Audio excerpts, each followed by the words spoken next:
అండి అందరికీ ముందుగా happy friendship day to all అండి. ఎలా ఉన్నారు అందరూ?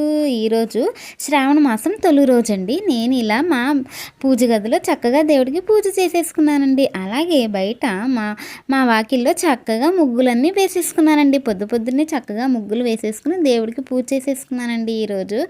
ఇంకా మా మొక్కలు కూడా అక్కడక్కడ కొంచెం కొంచెం చిన్న చిన్న మొక్కలు ఉన్నాయండి. ప్రస్తుతానికి అవి కనిపిస్తున్నాయి. పచ్చిమిర్చి కొద్దిగా కాయలు వచ్చినాయి. అలాగే మా తులసి అమ్మవారి దగ్గర కూడా చక్కగా ముగ్గులు పెట్టుకుని దేవుడికి నేతితో చక్కగా నైవేద్యం వండుకుని అమ్మవారికి చక్కగా అలా పెట్టి పూజ చేసేసుకున్నానండి. శ్రావణ మాసం అంటే పూజల మాసమే కదండి, ఈ రోజు నుంచే స్టార్ట్ కదా.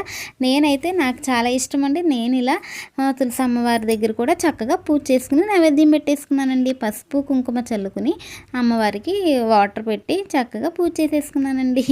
అంతే ఫ్రెండ్స్, మీరు కూడా ఇలా చేసుకుని ఉండొచ్చు. నా వీడియో మీకు నచ్చినట్లయితే ప్లీజ్ లైక్ చేసి షేర్ చేసి సబ్స్క్రైబ్ చేసుకోండి.